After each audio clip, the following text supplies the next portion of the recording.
Assalamualaikum warahmatullahi wabarakatuh. Selamat datang.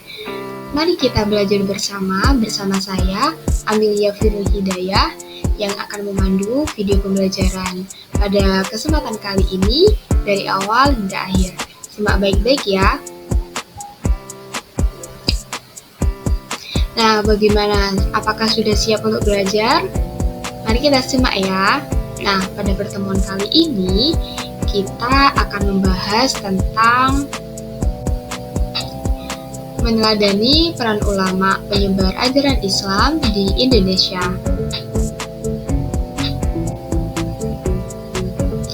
Lalu kita akan belajar apa saja sih? Nah, kita akan belajar tentang bagaimana masuknya Islam di Indonesia, lalu perkembangan kesultanan di Indonesia. Lalu yang ketiga, kita akan mempelajari tokoh penyebar ajaran Islam di Indonesia. Yang keempat, kita akan mempelajari tentang keteladanan para ulama penyebar ajaran Islam di Indonesia. Nah, pertama-tama kita akan mempelajari masuknya Islam di Indonesia. Nah, mengenai masuknya ajaran Islam di Indonesia, itu terdapat banyak pendapat yang berbeda. Di antaranya ada teori Gujarat. Nah, teori Gujarat ini dikemukakan oleh Shnokh Ronje yang berpendapat bahwa masuknya Islam di Indonesia itu melalui jalur perdagangan antara Indonesia dengan Gujarat dan terjadi di sekitar abad ke-13. Lalu, dasar dari teori Gujarat ini, itu yang pertama, bahwa kurangnya fakta yang menjelaskan peranan bangsa Arab dalam penyebaran Islam di Indonesia. Lalu yang kedua, adanya hubungan dengan Indonesia dengan India itu telah lama melalui jalur Indonesia sampai Timur Tengah dan juga Eropa. Lalu yang ketiga, adanya bukti batu nisan Sultan Samudra Pasai yaitu Malik As-Saleh pada tahun 1297 yang menjadi corak khas Gujarat. Lalu teori kedua yakni teori Mekah. Nah, teori Mekah ini didukung oleh Hamka, Handler, dan Dewi Al-Nord. Mereka ini menyatakan bahwa Islam itu mulai masuk ke Indonesia jauh sebelum abad ke-13. Nah, teori Mekah itu muncul sebagai sanggahan dari teori Gujarat. Lalu dasar dari teori Mekah sendiri itu yang pertama pada abad ke-7 yaitu tahun 674 Masehi di pantai barat Sumatera itu sudah terdapat perkampungan Islam Arab atau Pekojan. Nah, yang kedua, kerajaan Samudra Pasai itu menganut aliran mazhab Syafi'i, di mana pengaruh terbesar pada waktu itu adalah Mesir dan Arab. Sedangkan Gujarat adalah penganut mazhab Hanafi. Lalu yang ketiga, dasarnya yaitu raja-raja Samudra Pasai itu menggunakan gelar Al-Malik, yaitu gelar yang berasal dari Mesir. Lalu yang selanjutnya yakni ada teori Persia. Nah, teori Persia ini dikemukakan oleh Umar Amir Husain dan P.A. Husain Jayadiningrat. Teori ini tuh menyatakan bahwa Islam itu masuk di Indonesia pada abad ke-13 Masehi dan pembawanya itu berasal dari Persia atau Iran. Lalu dasar dari teori Persia sendiri itu yang pertama ditemukannya makam Maulana Malik Ibrahim pada tahun 1419 Masehi di Gresik. Lalu yang kedua adanya perkampungan Leran atau Leran di Giri, yakni daerah Gresik. Yang ketiga, penggunaan istilah bahasa Iran dalam sistem mengeja huruf Arab untuk tanda-tanda bunyi harokat. Dan yang keempat, adanya peringatan 10 Muharram atau Asyura atas meninggalnya Hasan dan Husain, cucu dari Nabi Muhammad SAW. Yang sangat dijunjung orang Syiah atau Islam Iran. Nah, di Sumatera Barat, peringatan tersebut itu disebut dengan upacara tabligh. Lalu yang selanjutnya ada teori Tiongkok. Nah, teori Tiongkok ini itu mengatakan bahwa proses kedatangan Islam ke Indonesia, itu khususnya di Jawa, itu berasal dari para perantau dari Tiongkok. Nah, orang Tiongkok itu telah berhubungan dengan masyarakat Indonesia jauh sebelum Islam itu dikenal di Indonesia. Jadi pada masa Hindu-Buddha, etnis Tiongkok atau Tiongkok itu telah berbaur dengan penduduk Indonesia, terutama melalui kontak dagang. Bahkan ajaran Islam itu telah sampai di Tiongkok pada abad ke-7 Masehi saat agama ini baru berkembang. Lalu, materi yang selanjutnya yaitu tentang bagaimana perkembangan kesultanan di Indonesia. Nah, istilah kerajaan berubah menjadi kesultanan pada masa ajaran Islam masuk ke Indonesia. Dan istilah raja berubah menjadi sultan. Nah, tumbuhnya kesultanan Islam di Indonesia itu tidak dapat dilepaskan dari sebab timbulnya politik di luar Indonesia. Contohnya pada periode Khulafaur Rasyidin, Bani Umayyah, Bani Abbasiyah, Fatimiyah hingga Kesultanan Turki Utsmani. Kemudian diikuti dengan runtuhnya pengaruh Hindu-Buddha di India dan munculnya kerajaan Mongol.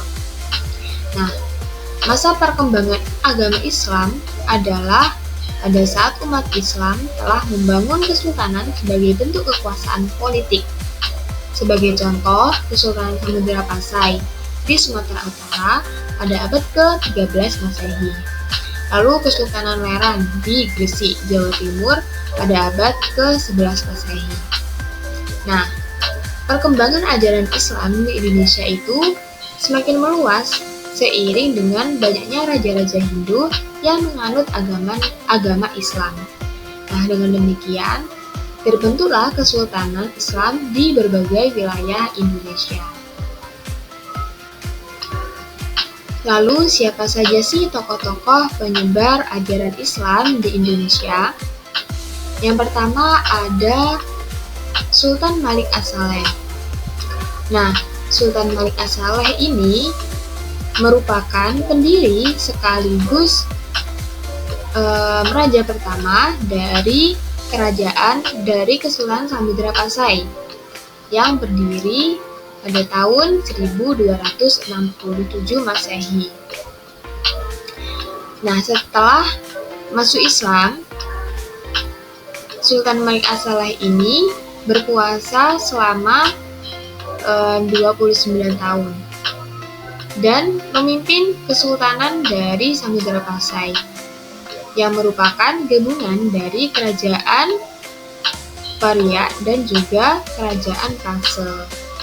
Nah, lalu yang kedua ada Sultan Ahmad. Nah, Sultan Ahmad ini merupakan Sultan Samudra Pasai yang ketiga dan bergelar Sultan Malik Al-Harith II. Nah, menurut catatan Ibnu Battuta, Sultan Ahmad ini sangat memperhatikan perkembangan dan kemajuan agama Islam. Beliau juga berusaha keras untuk menyebarkan ajaran Islam ke berbagai wilayah di sekitar Samudra Pasai. Lalu, yang ketiga ada peran Wali Songo. Nah, Wali Songo ini merupakan sebutan dari 9 wali atau 9 sunan yang menjadi pelopor penyebaran Islam di Pulau Jawa. Di antaranya ada Maulana Malik Ibrahim atau Sunan Gresik, Raden Ahmad atau Sunan Ampel, Maulana Maktum Ibrahim atau Sunan Bonang, Raden Paku atau Sunan Giri, Syarifuddin atau Sunan Derajat, Raden Masyahid atau Sunan Kalijaga, Ja'far Shadiq atau Sunan Kudus, Raden Umar Said atau Sunan Muria, dan Syarif Hidayatullah atau Sunan Gunung Jati. Lalu yang selanjutnya ada Sultan Alauddin. Nah, Sultan Alauddin ini itu nama aslinya adalah Ai Mangarangi Deng Man Raptia. yang dinobatkan sebagai Raja Goa pada usia 7 tahun. Nah, beliau ini tuh termasuk tokoh yang berjasa besar pada penyebaran Islam di Sulawesi Selatan. Nah, beliau juga merupakan Raja Goa pertama yang masuk Islam bersama Raja Talu. Oleh karenanya, rakyat Goa Talu itu secara bertahap memeluk ajaran agama Islam. Yang selanjutnya ada Datuk Tunggang Parangan. Nah, Datuk Tunggang Parangan atau Habib Hashim bin Masyayah bin Abdullah bin Yahya itu merupakan seorang ulama Minangkabau yang berdakwah di Kutai Kartanegara. Nah, beliau ini berdakwah bersama sahabatnya, yakni Datuk Ribadang pada masa pemerintahan Raja Aji Mahkota, yakni pada tahun 1525 sampai 1589 Masehi. Nah, berkat dakwah Datuk Tunggang Parangan ini, akhirnya Raja Aji Mahkota itu memeluk Islam dan diikuti oleh keluarga kerajaan serta rakyat Kutai Kartanegara. Lalu yang terakhir yakni ada Sultan Zainal Abidin.